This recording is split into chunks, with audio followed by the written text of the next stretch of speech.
All right, hello everybody. Thank you for tuning in to Through the Garden. Another episode of Chicago sports fans, Chicago sports fanning for the people. Myself, Tommy, hello. Jordan, hello. Alex, hello. Everybody's here. We got perfect attendance again. Feeling good on this particular episode. Feeling real good. Bears have a quarterback. Yeah. Bears have a quarterback. So we're going to talk Bears, a little bit of Cubs, a little bit of Hawks. Anything else we come across, we'll figure it out. But, I mean, we know where we're going to start. It's where we've been starting for the last few weeks. It's the Chicago Bears. We went into the London game kind of understanding that this was going to probably be a weird game. London games, you never really can tell what's going to happen. We didn't expect a loss. We just expected weird. And maybe in a sense, weird is what we got because the Chicago Bears look like a very competent football team that is put together. Obviously, some things to clean up on the offensive line. Obviously, we have our concerns with coaching, a couple injuries on the defensive side of the ball. But boys, holy crap, was that so much fun to start a Sunday with. You know what was really great was eating my leftover buffalo chicken wrap from the night before, lunchtime, 11:30 local time, and the Bears already won. Already won, and I'm like, all right, game's over, lunchtime. I can eat lunch and not have to regurgitate it thinking about a terrible loss. I was eating those fries and that buffalo chicken wrap just like, tastes like victory. You know, and I will say this too. Watching that game, you felt confident when the offense took the field after things got going. Obviously, it started a little slow, but there was a point in the game where it was, like 21-3, and then Jacksonville scored to make it 21-10. And in many years past, it's like, well, they scored. There's a lot of game left, but I actually felt confident that the Bears can go out and put together another offensive drive, get points, eat some clock, and that's exactly what they did. And they killed any momentum that Jacksonville could have gotten, just completely murdered it. Yeah, I went and watched at an establishment very close to my house here. Tons of Bears fans there on a patio. I was watching the game, and you know, we get to the point, like you said, Alex, where we're up pretty big, and most of the vibes were looking around like, what do we do in this instance? Like 2 weeks in a row, we're in a rout and we're on the good side of it. Like, what are we supposed to feel? What are we supposed to do? Absolutely insane. Caleb Williams. I mean, we can't say enough about the guy right now because offensive line, and we need to give the offensive line credit because they made some plays happen on Sunday. And of course the media, Jordan, I'm sure you're going to get into this. Of course the media was all, well, it was Jacksonville. Well, it was Carolina. I was like, well, you can only play who's in front of you, you know? So offensive line looked good. Caleb Williams, 23 for 29, 226 yards, a rating of 124.4. I mean, 4 touchdowns.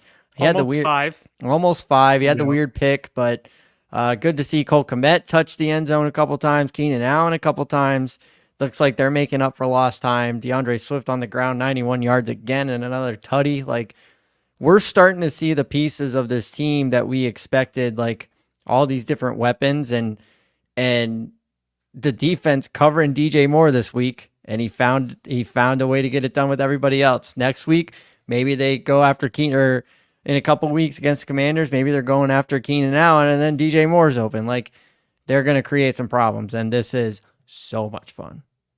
Yeah, I mean, that's the magic of the past 2 weeks in terms of the Bears offense. When everything is going right, you force a defense to have to choose, right? So last week it was DJ Moore. He had a big game. This past Sunday, as you mentioned, Moore was kind of highlighted as a player that the Jaguars wanted to take away. What does that do? He finds Cole Kmet for 2 touchdowns. He finds Keenan Allen for 2 touchdowns.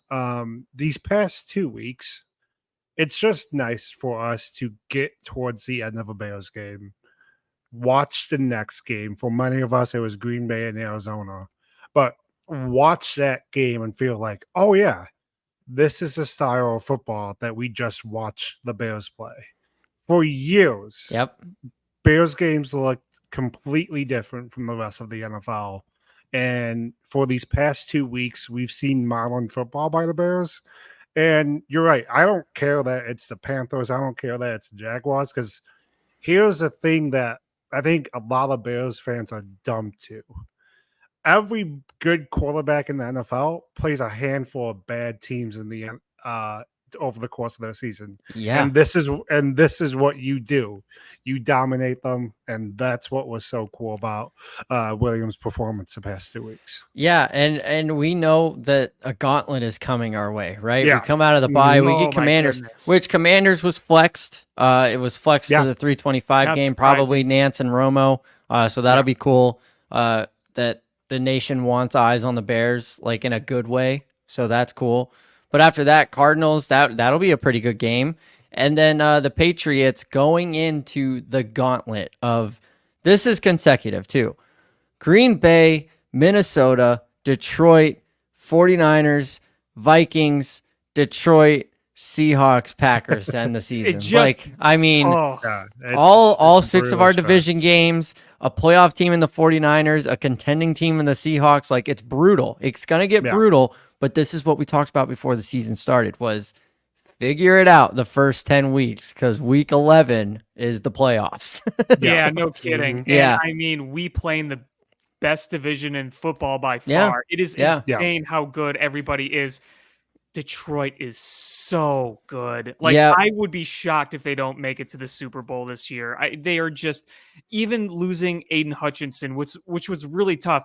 I don't think it's going to matter. I still think they're just absolute top tier. And Green Bay probably have the best coach, probably the best scheme, though you could argue Detroit has that scheme too.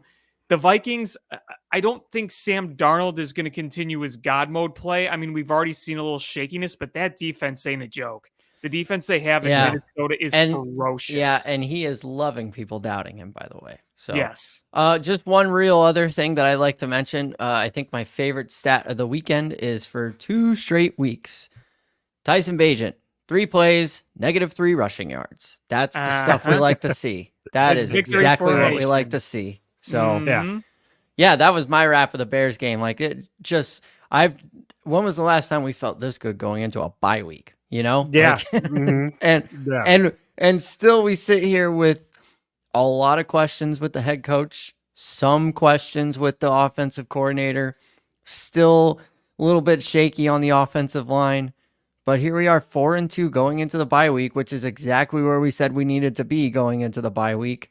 Like, this team, man, it may not happen this year, and it may not happen next year, but you can tell that there is some momentum building in Chicago. Yeah, and one thing I want to add too is when you look at what the Bears did over the past 2 weeks, yes, they played 2 bad opponents. Yes, it is going to be much different against the Gauntlets. We don't know how it's going to go against those Gauntlets. They could wipe the floor with us, but one thing I will say is winning those back-to-back blowout games, it's regardless of the opponent, it's hard to dominate back-to-back games like that in the National Football League. Yep. This isn't the NCAA. This isn't college. This is the NFL.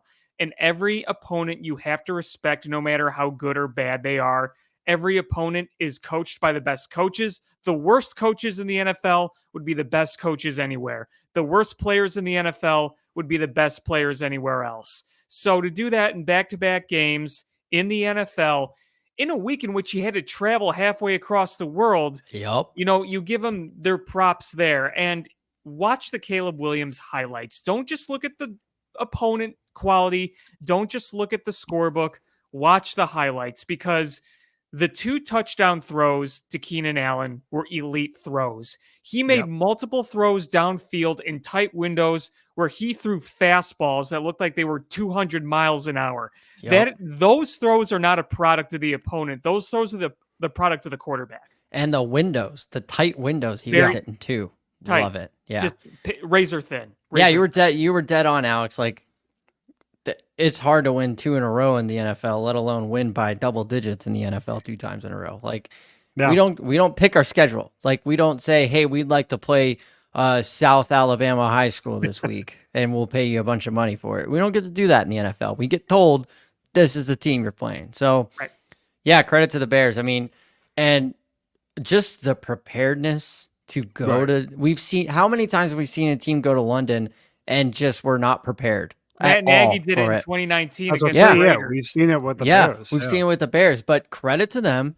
They went over there, a quick 3 and out on the first drive, and then they were like, all right, let's go play ball. And that's exactly what they did. So I love that this is a short and sweet conversation positively, because I'm having fun. And even with the gauntlet coming up, like, I don't want to look ahead to the like too far in the schedule, because this Washington game is going to matter. This is going to be a big game. And right after that in Arizona, that is going to be a tough, good game. So can't overlook, but I hope, if anything, I think the gauntlet that is coming is going to teach Caleb a whole lot about being in the NFL. So we got that going. Yeah. Anybody else final thoughts? It's just a good time to be a Bears fan. Finally, especially for this Bears team, winning buys you time. As we mentioned, there's still some operational things that I think have to be cleaned up before we do get to that gauntlet. But you're 4-2 at the bye week. You're a near perfect scenario for what we were talking about should happen at the start of the season. It's a great time to be a Bears fan. Great time to be a Bears fan. Great. That was short and sweet. I love it. 12 minutes in, bam, Bears is done. All right. So we had just a couple things happen with the Chicago Cubs this week. Tom Ricketts sent an email to Cubs fans saying what Tom Ricketts says. I'm going to be honest with you, I didn't read it, but I can tell you exactly what it said. We're sad. We're going to do better. This is a playoff team. Thank you for your support. Please continue to give me money. I put my clown face on because I put down my deposit for season tickets again today. So I am the problem, whatever. And then so we can talk about that, but also just the other big thing that I have is they announced the finalists for the Rawlings Gold Glove Award. Ian Happ and Dansby Swanson both made it. Nico Horner did not. I'm a little salty about it, but I also want to hear what you guys have to say about that and the Tom note. Beginning with the Tom thing, who cares? It's one of those like check off a box off season move for every Major League Baseball team. The owner will either have a press conference or send a letter to the fans, and he's way too scared to face the media. Yeah, I also don't. I don't really care. Like, I don't get all up in arms whether it's Tom, whether it's Jed, whether it's Carter. I could really care less about what they say at this point. Just fast forward to the actual offseason and let's see what the moves are, because this whole charade of talking about what went wrong or talking about how it's going to be fixed, we've seen the script now for the past 4 years and it hasn't been fixed. So there's not much that you can tell me that's going to change my mind other than let's see the moves you make this offseason. So I saw it, I read it, moved on to the next thing. Love it. Yeah, I mean, there's not much really you can say that's going to sway people, make people feel differently. The only thing that makes you feel differently are the results. So, like Jed Hoyer, it was just a lot of end of the year speak, and that's just kind of what it was. The one note that just kind of made me roll my eyes is, they were talking about reasons why they came up short. And the whole injuries thing. Every team has injuries. You look at the Cubs, and yes, they had key injuries. We know that. But you know what? The team north of you that won the division, they lost Christian Yelich. A Yeah. team that made the postseason, the Braves, lost more than half their team in terms of wins. Teams get hurt and they find ways around it. And really, yeah, you had injuries, but you stayed relatively healthy position player wise Yeah. when you think about it. Yes, Exactly, Seiya yeah. Suzuki lost a little time. So did Cody Bellinger, but outside that, you had a full year of Ian Happ, a Yeah. full year of Michael Bush. You had a little gimpiness in Dansby Swanson at the beginning of the year. He wasn't 100%, but he was on the field. Nico Yeah. Horner was on the field the whole way, and Miguel Amaya was on the field the whole way. You were pretty healthy, all things Yeah. considering. Well, and the thing too with Nico is you made him play a month with a broken hand, so Yeah. you're not going to get any sympathy from me there. Yeah, Right. It's, So yeah, it's that's the only thing that I was just like, really. Other than that, it was just a bunch of same old crap. It doesn't even faze me anymore. yeah, nothing. Yeah, but I am sad that Nico got snubbed for the Gold Glove award. Yeah, yeah. I think he's a very good second baseman. Would have been nice to see him there, but you got to wonder too, like if they looked at it and they were like, "Can we really have 3 Cubs in the finalists with no playoff appearances?" Like they did last year. Oh, that's true. No, That's yeah, all they did, yeah, because I broke it down. All they did, at least for second base, was just go by arrows. If you look Oh, at, really? if you look at the 3 finalists, they all have fewer arrows than Nico. Nico technically had 8. But here's the thing: whether you use Baseball Reference or whether you use Fangraphs, regardless of either site's defensive metric, Nico Horner was the best fielding second baseman. Among qualified second basemen in the National League. So his range at second is wild to me. Yes, yeah, and that's what I just think.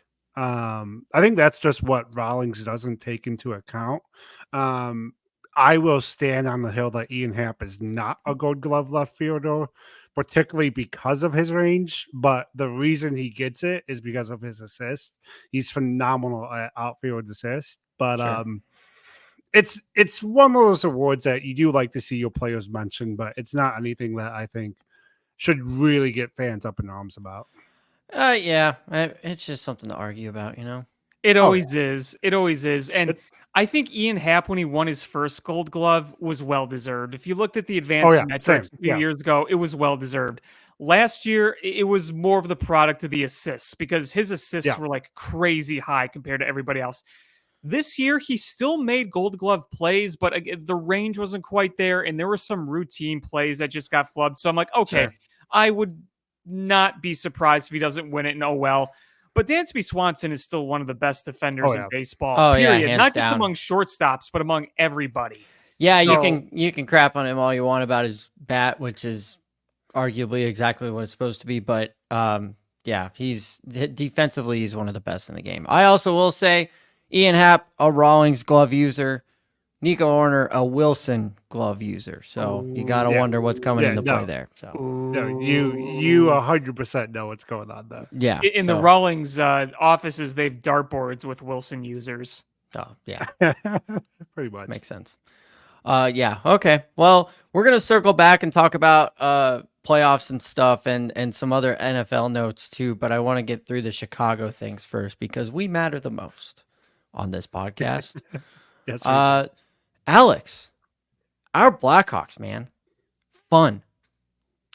Yeah, so obviously, period 1 of the regular season was pretty bad. It Bad. was So bad. pretty bad. It was so bad. Ooh. It was tough, man. Yeah, they had maybe 2 shots on goal. Not There even. was I think they had 3 shots on goal through the first 30 minutes. Yeah, it was rough. It was really, really rough. And then towards the end of the game, they showed signs of life, but they just couldn't put that tying puck in the back of the net. They hit the post a few times. They got stopped on a few breakaways, but they showed life. I didn't see game 2 against the Jets, but Arvid Soderblom had a really good game. You were 1 minute away from winning that. They tie the game. The Jets do. You lose in overtime. Really tough loss. Yeah. But going into Edmonton, a place you have not won a game in several years against the defending Western Conference champions, and you beat them handily 5-2. They looked like the better hockey team that night, which is incredible to say. And by the way, screw the schedule makers, because a 9 p.m. Blackhawks game going into an 8 a.m. Bears game was just mean. Yeah. But the Edmonton, they look bad, and it's not just against the Hawks. Like, they're 0-3 right now. They play tonight, so they'll have another game under their belt by the time this recording comes out. But they do not look good. Their fans are very upset with them. And the Blackhawks. Sam Bowman effect.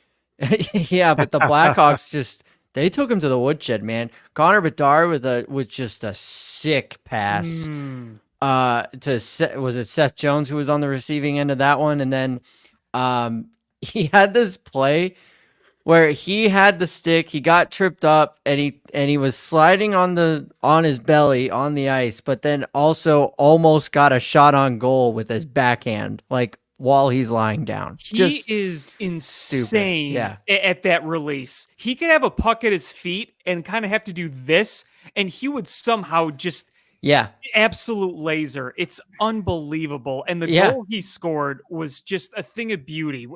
It was like perfect. Within 24 hours, you saw Caleb Williams and Connor Bedard do really special things on their respective field/ice rinks. So that was great for the city of Chicago. Mm-hmm. And it was also really nice too to see Teuvo Teravainen get on the score sheet a couple of times. He is lighting it up so far this year. I'm gonna pull up the points right here for us really quick. But this is exactly what we were talking about, Alex, about this team being fun but not good. Right. And like, you can tell, like, they are not going to be in the elite of the elite. The Edmonton game was super fun. Calgary tonight, another fun game probably for us. But yeah, Teravainen, 5 points through 3 games already. That's incredible. Bedard, they both have 5 points. Yeah, and that's really Seth good to Jones see. with 4 points. That's exactly what we want to see. How about Pat Maroon? He's only got 1 point, but man, he is flying around. He looks good. Shoving guys into benches. Yeah. So, yeah, it's a fun football team. Sorry, that's force of habit. You know, quite the opposite of football. Fun hockey team. It's not, like we said, it's not good. It's not good hockey. It's kind of like a bunch of puppies running around, but it's fun. I'm having a good time watching them. I'm gonna watch them tonight. I gotta look at prices for the home opener too. Like, yeah, I know. It'd be fun. Yeah, and that's finally we'll get to go home. Yeah. It sounds like I'm going to have to go to a game to actually watch the Hawks because here's the thing, boys. Picked a bad season to try and commit myself to being a hockey fan. Shout out Chicago Sports Network. Still, don't have a deal with Xfinity, and in 2024, I'm not making it a priority to buy rabbit ears for my TV. So I'll just take your guys' recaps up. But it sounds like it's fun. I did purchase my rabbit ears. It's not a rabbit ears. It actually looks like I don't even know what it looks like. It looks like a genie bottle. But there you go. What? Yeah, I bought. Yeah, it's actually in my window. I don't know if you can see it. Can you see? I see a reflection of your there it teeth. is. Oh, I see a cord, but yeah, you see a cord, Alex? Because we're back to the cord. Right. There's wires everywhere around here. But I do have it hooked up just because, look, I need to watch, and the Bulls coming up. I'm gonna give it my darndest. But I also figured, like, for the local games, like when the Bears are on Fox or CBS, I could plug that in and be a little ahead of YouTube TV. So probably going to do that too. But I had to get that, and then I had to get a box to transfer the picture to a TV with HDMI. And it's I don't get it. I mean, it's 2024. You would think they would have these things figured out before they went live, but it sounds like Xfinity is playing chicken with Chicago Sports Network right now. And I mean, to Xfinity's credit, I mean, they talked about it on the score today. It works out in Xfinity's favor because if you look at what they do across other Major League Baseball networks, they often win the game of chicken. So yeah. Well, were you listening to Larry Holmes and is that the segment? Because I was listening to that when I was driving home from work. I listened to that same exact segment. I tell you what, speaking of Larry Holmes, I've always been a fan of Lawrence Holmes. He's been so have I. He's been one of my favorite score personalities. that transition to afternoons, I think, has brought out like a new, I don't want to say like persona, but like a new energy from him. That's Mhm. been really nice to hear. Yeah, I actually saw Shane when I was watching the Bears game Oh, at the nice. Okay. place that I was. So I mean, he and I stood together for the whole game when we were talking about Yeah. stuff. And I told him, I was like, Lawrence has like a new lease on life, it sounds like. Like Yeah. he is really enjoying himself. And he said that, they're still working on their chemistry and they're still trying to get him to like loosen up a little bit. But I'm having a great time listening to afternoons. They haven't really skipped a beat since Danny left. Miss Yeah. Danny.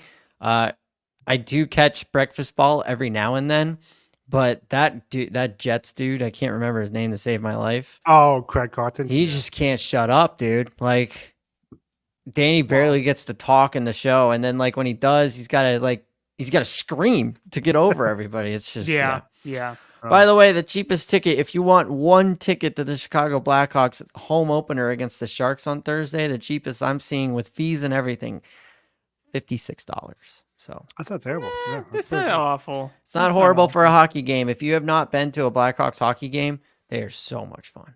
It doesn't matter what the product is on the ice. You will have a great time watching. So I'd be tempted to go to that game, but it's going to be a long day at work that day, and working on Hoffman, and just I don't know. I'm probably just going to be exhausted after that. no, I get it. So, anyways, that's hockey talk for you. So let's go around the country. We got some NFL notes to get to. We got some baseball notes to get to, and then we'll. That's a wild NFL day. Wild NFL day. Yeah. So we kind of touched on it, but Aiden Hutchinson basically definitely broke his leg. I did not watch it. I did not want. I do not want to watch it. Yeah. He had immediate surgery in Dallas. So Just he's thinking- obviously out for the year, but they say he's going to make a full recovery. I'm really interested to see how long he's out because I feel like when you break your leg, it's going to take a while. It's going to be a minute. It's going to be a minute.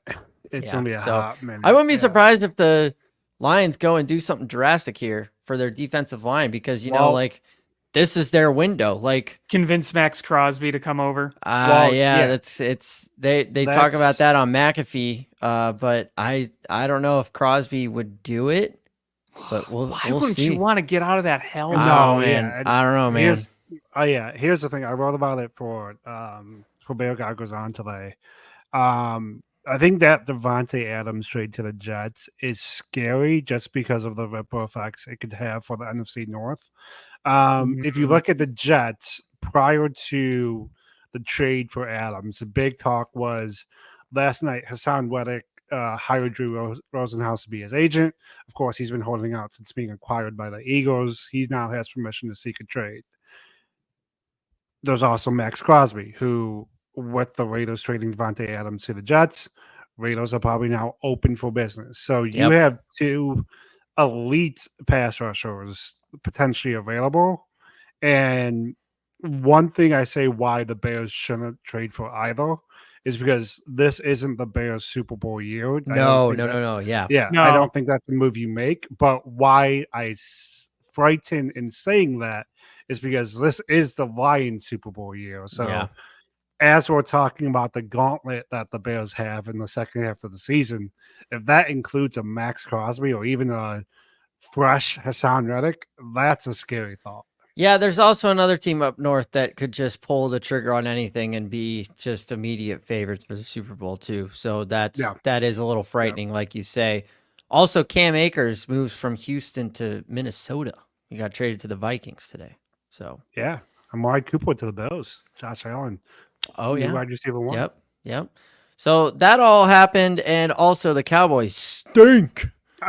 Yes, they do. They're so bad, man. So I took the Cowboys 3.5, and I sprinkled the money line because I was like, look, it's Jerry's birthday. This is not a game that they lose. Boy, oh boy, was I wrong. I was right. They didn't lose. They got their butts handed to them. Yeah, they got whooped. Holy crap! I was at a baby shower with some family that's in town from Michigan, And like all throughout the shower, the shower was on Saturday, so all throughout the shower, they're like, man, we got Dallas tomorrow. We got Dallas tomorrow. I'm like, you guys will be fine. Have you seen Dallas? I'm like, have you seen Dallas this year? Dallas is getting boat raced by just about everyone. Yeah, they're bad. Every time I looked up, Dak was throwing another pick. Do you remember last March, Tommy, when Raw was in Chicago and it cut at the end of the show with The Rock just beating the snot out of Cody Rhodes, and you say, "No, this is over when The Rock says it's over." That was the Lions, yeah. Yeah, someone memed that with the Lions as The Rock and Cody Rhodes as Detroit. I'm like, yeah, that's literally what we watched. Oh my god, yeah, it was tough. It was a tough scene. Yeah. Tough scene down in there in Jerry World, and on his 82nd, 83rd birthday, tough. Then he went on the show and got all mad and angry. Yeah, he's a pussy guy. This ends with Bill Belichick as the Cowboys coach, right? Actually, I was thinking that the other day. Oh, I was actually thinking about what. You mean Mike McCarthy?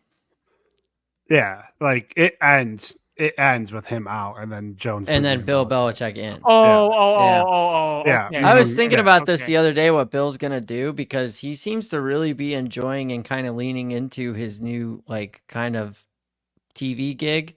But with him and Jerry being such good friends, like he would go in there. Yeah, I think that would be the pick for sure. I also think it's strategic on Bill's part to have like this new TV persona, because I think if we go back to the hiring cycle last January, a lot of talk of Bill is he's just this old curmudgeon that has to have it his way. So I think with this added exposure, whether it's McAfee, whether the stuff he's doing with the Manning cast, he's coming across as relatable. So I think there is going to be a team outside of Jerry Jones, because I think Jerry Jones would be interested in him just because of that friendship. But I think there will be other teams in the NFL that see him this year and be like, oh, maybe that is who we need in our room. Yeah. So, well, there's going to be a lot of coaches that are going to be, coming into new places because you've already had one fired. Doug Peterson is probably going. Mike McCarthy's on the hot seat. Yeah, after London, he's gone. The second that locker is gone. The second the flight lands, he has to be gone. They're gonna make him fly coach back. Yeah. Well, that's the thing. Like, the irony in flying coach. I was talking to my buddy. He's like, "Do you think Peterson gets fired this week?" I'm like, "No, because that would just be wild to fire a head coach when you're still in London with another game in London." But I'd be shocked if the moment the plane doesn't land on Sunday night if he's not axed. Yeah. Well, yeah, I'm going to be interested in the coaching carousel for sure, because who knows what the Bears are going to do. We can talk about that another time, but we'll see. Now, if they keep winning, I don't think they're doing any. We'll see. I think look, we've seen stranger things. They don't come across as a team that would do a Joe Madden or a Craig Counsell. Agreed. It would have to be I thought Eberflus was pretty safe heading into the season. And now it would take a pretty drastic collapse for that to change. Which could happen, but yeah. It could. Yeah, it could. Yeah, but. I mean, dream scenario is we get the offensive coordinator from Detroit to come over, and then Ben Johnson then Eberflus just jumps over to DC. Can you imagine? That'd be sick. Something that would never happen, but yes, that would be great. It would be fun, but yeah, it would never happen. Yeah. But it would be fun. Yeah. All right. MLB playoffs, and also Terry Francona is in at the Cincinnati Reds as their manager. So yeah, a couple different things here. That was funny. I was talking to someone I knew, not really related to the Reds, but just like longtime Reds fan. I'm like, hey, how do you think that worked? He's like, well, I actually think they were going for David Ross, and then they just flew out the Hail Mary, like, hey, Terry, you wouldn't want to manage, right? And Terry actually said yes, and they were like, oh, okay, well, we'll just hire you. But yeah, that scares me, because I think the one thing that has always set the Reds back has been the managerial spot. Given how the Reds are financially, they don't always spend near the top of the league. It's kind of a similar situation Francona was in with Cleveland.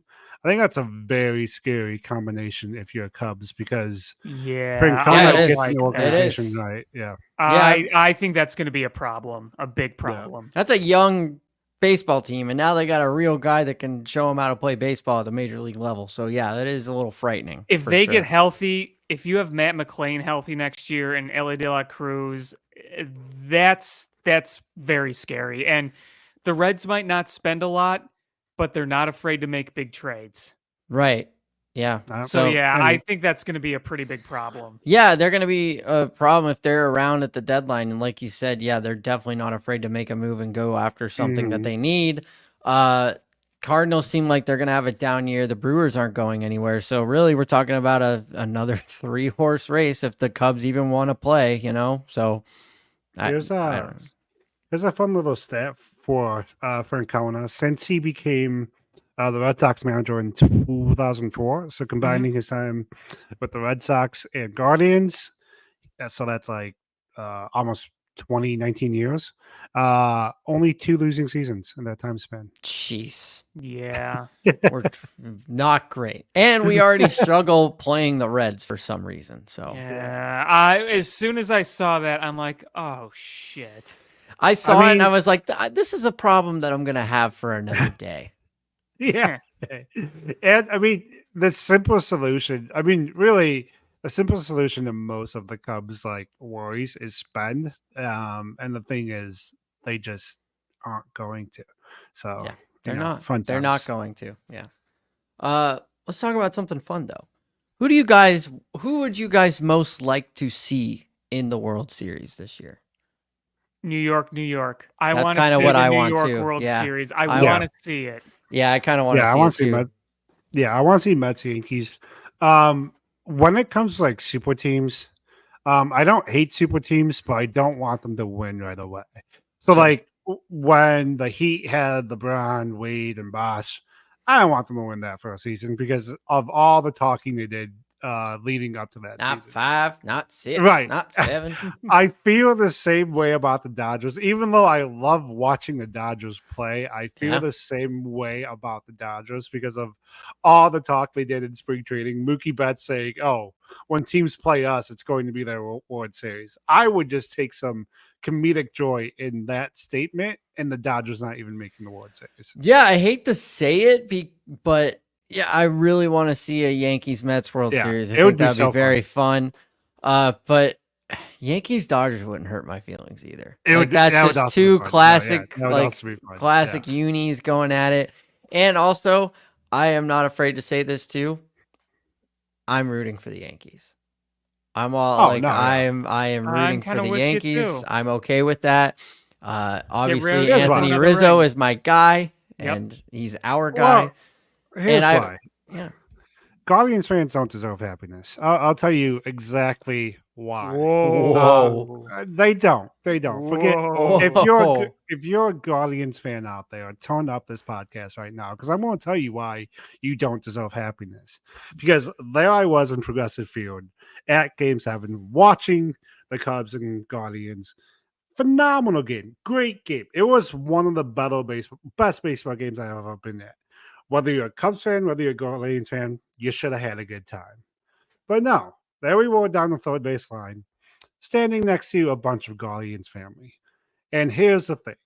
From the moment the first pitch happened, they were doing nothing but talking shit to us the whole game. The whole game. At one point, this one guy he says it was an accidentally, but accidentally like spilled a drink on my cousin. My cousin's husband actually like bumped him down. So like after that, I have no love lost for Guardians So fans. this is personal. Oh yeah, it's personal. So Okay. I don't want Guardians fans to have happiness. I think they're the worst. I think their team is trash. So no, yeah, go Yankees. So let me ask you this. Highlight through the different moments of the game what it was like. I the ups didn't and the realize you downs. were at Game 7. I didn't either. Why haven't we Oh, not yeah. talked about this? I've definitely put pictures in the Cubby script chat, but I'll send you guys some pics. Oh, after please this. do. Please do. Yeah. That's But insane. anyway, please. I can't believe I didn't know that you were there. Ah. Maybe I didn't. I just forgot. But yeah. But please walk us through the big moments of the game, good and bad. What it was like sitting next to them. I want to know beginning to end. Well, I mean, obviously, it opens with the next to follow home runs, so Yep. you can't get much better than that. And really, like for like the first 5 innings, we were kind of just coasting. We're like, oh, Yeah, it This- was. yeah. It 5-1. felt. Yeah. It felt like a Right. breeze. Yeah. yeah, we're like, oh, this is what we hit. And then like it slowly just started like coming up, and we're like, oh no, this is the Cubs. We're not supposed to have these things. So like, as the Guardians are making their run, as John Lester gets pulled, I'm like, why are we doing this? Yeah, And the then- ball off the face of David Ross. Yeah. Oh, that was the worst. Yeah. Next to the Mhm. Rajay Davis home run, I was pounding my Wow. fist on the ground. That was so fucking Wow. stupid. I will say, the Rajai Davis home run, no matter sporting event, no matter where I've been, was the loudest I've ever been at a Yeah. place. The stadium erupted, and my lovely Guardians friends that I became acquaintances with did not shy away from saying, "You Cubs, this is it. We deserve it." So, again, another reason why Guardians fans don't deserve happiness. All But right. here's the thing. Here's the thing. Once that rain delay happened, we were just standing there. I was like, you know what? I think the Cubs got this. Because here's why. If the Cubs were going to lose, there wouldn't have been a rain delay. Like, we would have just had the dagger in our heart right away. That's But true. then, no. Yeah, then the rain delay happened, and of course, the rest is history. I'm not sure if it was caught on TV, but like the weather wasn't great in Cleveland. So, like, most of the celebration was pouring down rain. So, Yeah. we're there just quietly making our way up to field level. And we're like, oh shit, there's the Cubs. And it was so funny because I saw Charlie Sheen walk by me. Bill Murray didn't walk by me, but he was in like our vicinity. So yeah, it was just a cool experience. But yeah, I'll send you guys the pics after the pod. Well, hold on now. Final out. What was that like next to them? I honestly, I blacked out. Like, I'm gonna be honest with you. Like it was just one of those things that defined all my senses. Because like I honestly don't know what were happening. I think I went live on Facebook. I don't even know how to go live on Facebook. I was live on Facebook. But no, yeah, the final out was great. They just went quiet, and then like I was looking at the field. I looked to the right of me, and they just weren't there. So they just quickly got out. Were they still talking crap after we took the lead in extra innings? Oh yeah. They were talking crap all the way throughout. Yeah, no love lost. Yeah, Interesting. Okay, Yeah, that's what I alright. wanted to hear. All right. Well, we know. You should find out who they are, show up to their address, and just like Whoa. What is it with you tonight? I don't know. I wasn't gonna say do anything Jeez. bad. I was just gonna say rub it in their face, be like, "Oh, fuck you." No, yeah. We I'll have to send talk. them. We have to talk about. I'll send them a link to this episode. All right, Alex. Why don't you name the podcast? We're gonna name it Caleb and Connor ! Caleb and Okay, Connor. that's a All good that's, one. that's That's a good respectable. one. Yeah. Really. Hang on. I'm thinking of a pun here. Quite a storm. Those two together. Really, All right, everybody. Thank you for watching. If you like this, please listen again next week. If you didn't, please. if we even mercy. have a podcast, Yeah, please have mercy on our souls. All right, we'll do it again next week.